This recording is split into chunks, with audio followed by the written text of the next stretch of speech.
మీ కమ్యూనిటీలో గానీ, చుట్టుపక్కల ఉండే ప్లేసెస్‌లో గానీ, పిల్లలెవరైనా వినాయక చవితి రోజు వినాయకుడి విగ్రహానికి పెట్టడానికి ప్రయత్నిస్తుంటే, వాళ్ళకు తప్పకుండా హెల్ప్ చేయండి. ఇంకా మీ పిల్లల్ని గూడా అందులో పార్టిసిపేట్ జేయడానికి మోటివేట్ గూడా చేయండి. ఎందుకంటే, వినాయకుడి విగ్రహం పెట్టడానికి వాళ్ళు చందా అనేది వసూలు జేస్తారు. సో, ఈ ప్రాసెస్‌లో ఏందంటే, వాళ్ళు స్ట్రేంజర్ పర్సన్స్‌తోని మాట్లాడతారు గాబట్టి, వాళ్ళకు స్టేజ్ ఫియర్ అనేది పోతుందండి. తర్వాత కమ్యూనికేషన్ స్కిల్స్ ఇంప్రూవ్ అవుతాయి. సెల్ఫ్ కాన్ఫిడెన్స్ అనేది బిల్డ్ అవుతుంది.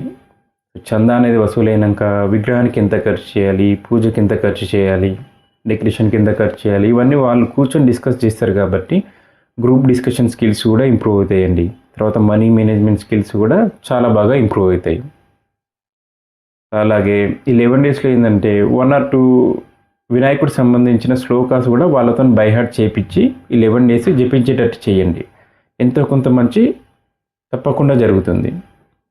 తర్వాత ఈ 11 డేస్‌లో ఏందంటే ఎవ్రీడే ఈవినింగ్ రోజు వాళ్ళకున్న స్కిల్ అనేది అక్కడ పర్ఫార్మ్ చేయాల్సి ఉంటుంది. వాళ్ళ సింగింగ్ గానీ, డాన్సింగ్ గానీ, లేదన్నా వేరే ఏదైనా స్కిల్ ఉన్నా ఆ స్టేజ్ పైన పర్ఫార్మ్ చేస్తారు కాబట్టి స్టేజ్ ఫియర్ అనేది ఎవరైనా పిల్లలు స్టేజ్ ఫియర్ అనేది ఉంటే స్టేజ్ ఫియర్ అనేది కంప్లీట్‌గా దూరం అవుతుందండి.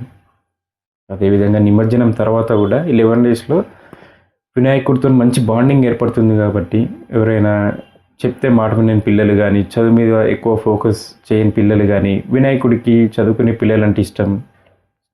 చెప్తే మాట చెప్తే వినే పిల్లలంటే ఇష్టం అన్నట్టు వినాయకుడికి సంబంధించిన కథలనేది సైంటిఫిక్ వేలో ఎక్స్‌ప్లెయిన్ చేయడానికి ప్రయత్నించండి. కంపల్సరీ ఆ వినాయకుడి దయ వల్ల మంచి జరుగుతుంది.